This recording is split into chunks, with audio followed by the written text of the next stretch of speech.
अनेक वर्षांची बीडकरांची प्रतीक्षा पूर्ण होत आहे आणि त्याच बीड नगर या रेल्वेमध्ये अनेक प्रवासी म्हणून आज महिला असतील, पुरुष असतील आणि तरुण असतील बसलेले आहेत. आपण त्यांच्या प्रतिक्रिया जाणून घेऊयात की त्यांना काय वाटते की बीडमध्ये रेल्वे आले आहे. काय वाटते आज बीडमध्ये रेल्वे आले आहे आणि अनेक दिवसांचं स्वप्न बीडकरांचं आज पूर्ण होत आहे.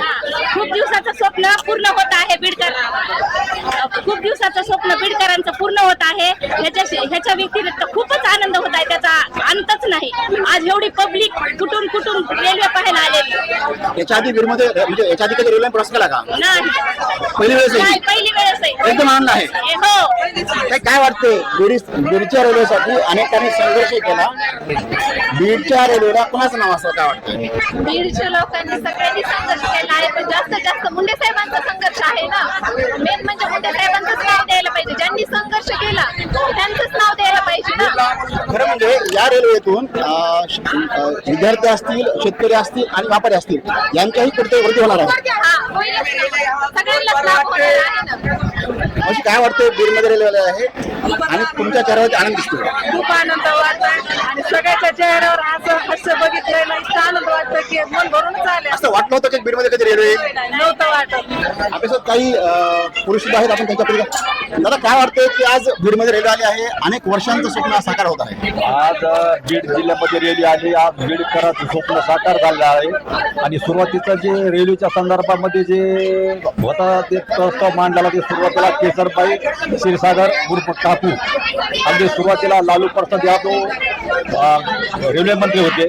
त्याच्यानंतर कलमाडी होते रेल्वे मंत्री. त्या दोघांना पण इथं आणून टाकून इथं उद्घाटन भूमिपूजन केलेलं आहे. आणि नक्कीच आणि आज त्या नाहीत. आज आम्हाला काकू नाही दुःख वाटतंय. अगदी अंतकरणात आमचं भरून येत आहे. आज काकू असत्या तर आनंद व्यक्त झाला असता आणि कितीतरी समाजात इथं मावाला नसता. शेवटी काकूंचं स्वप्न प्रत्येक पूर्ण होतं. स्वप्नपूर्ती पूर्ण झाली आहे. त्यांच्या आत्म्यात भगवान परमेश्वरांनी अगदी त्यांना समाधानी सुखी ठेवावं. काय वाटतं की बीडच्या रेल्वेतून विद्यार्थ्यांना त्याचा फायदा होईल. नगर असेल, पुणे असेल, मुंबई असेल असंही त्यांना प्रवास करता येईल. समजा जे भरती प्रक्रियेसाठी जाणारे मुले आहेत मुंबई पुणे समजा त्या वगैरे त्यांना भरतीसाठी जाण्यासाठी त्याचा खूप फायदा होईल. समजा तिकीट जर 40 रुपये असल्यामुळे मुलांच्या आर्थिक परिस्थितीमुळे त्या रेल्वेचा खूप फायदा होईल. तसेच केंद्रीय मंत्री त्यांनी या रेल्वे मंत्री अश्विनी वैष्णव त्यांनी त्याचा खूप फायदा होईल. असं केल्यामुळे बीडला रेल्वे आल्यामुळे बीडचे जनताही खूप आनंद झालेला आहे. तरी जनतेने त्याचा सहवास वाटेल. खरं म्हणजे केशर काकू क्षीरसागर असतील, मुंडे साहेब असतील, बीडचे युवक जे सर्व चालले आहेत, अमोलभाई गद्दे असतील, त्या सर्वांचं यामध्ये योगदान आहे. आणि युवकांनी सांगितलं की आमच्या भरतीसाठी आम्हाला मार्ग सोपा होईल. कॅमेरामॅन अमोलसह अतुल्य मार्गासाठी नितीन लाटणे, बीड.